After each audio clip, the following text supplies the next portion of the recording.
Good afternoon, folks. How are we all doing? Just a quickie, as the Bishop said to the actress. This video is all about making my bikes breathe better. Not using an asthma pump, but actually using air filters.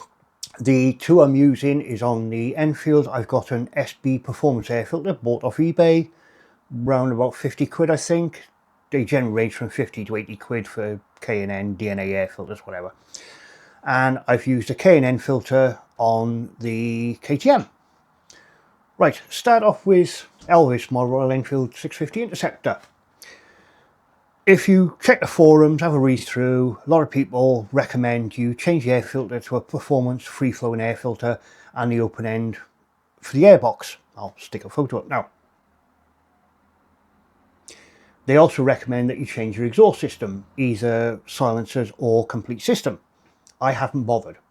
I like the sound it makes now. I know it would run slightly better and freer with a more freer flowing exhaust, but I prefer leave it standard. I've just changed the air filter and the airbox end. I did change the airbox end before. There's a little video on here somewhere, which did give a slightly crispier throttle response. So I haven't tried the air filter setup yet, but I will find out. Thought we'd give it a try. Why not?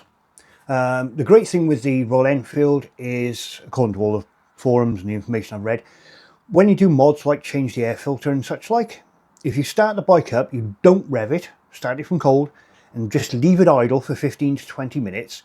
Apparently it's got what's known as a learning ECU. And the ECU, the computer that basically runs all the fuel injection and everything, learns how to set the bike up for you. It sort of reads what's going on and the airflow and everything else, and all the magical black magic trickery stuff, voodoo magic that it does, and it sorts it out all for you, which is brilliant. Now, yes, I could increase the performance with an exhaust system, spend a 2,500 quid plus on a set of silencers, or like 800 quid on a full exhaust system, whatever the cost is these days, and I will gain maybe 10 to 15% performance. On 47 horses, not really worth it. Not for me, and I can't warrant the expense, so I'm not bothering. And I say, I like the sound of the Enfield as it is. The KTM. Change the air filter to a K&N panel filter. I know you can get the dual air filter system, which is like a foam filters, which you take out and wash and clean and put them back in and re-oil them and all that stuff. Too much aggro for me.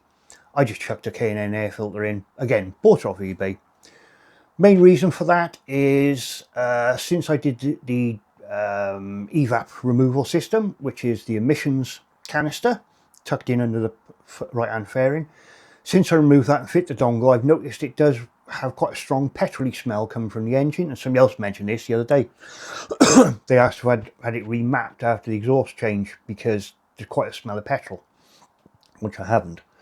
I did change the exhaust system where I removed the catalytic converter, fitted decat pipe, and of course I've got the Black Widow silencer on there with a slightly modified baffle.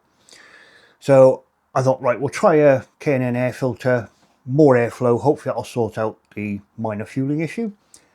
Yes, before anybody says I should really have it remapped, which is obviously the ideal thing to do if you change anything on your bike, exhaust, air filter, blah, blah, blah, go get it remapped. That's going to cost me around 500 quid. 500 quid I can't afford nor warrant the expense of just to have it run a bit better. I'm quite happy as the bike is.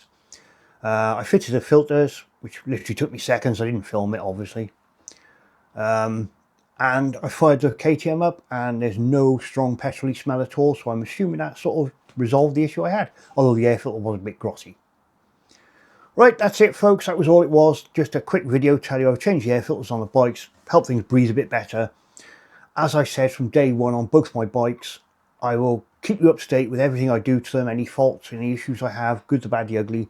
To be fair, 100% honest about it. I'm not hiding anything, I'm not covering anything. I like to be completely honest about the ownership of my vehicles. By the way, the KTM is 3 years old in August, so only a few weeks away, and it's due its first MOT soon, which hopefully it'll pass. So that's going to be booked in as soon as. Once it's been for MOT, I will let you know the outcome of that.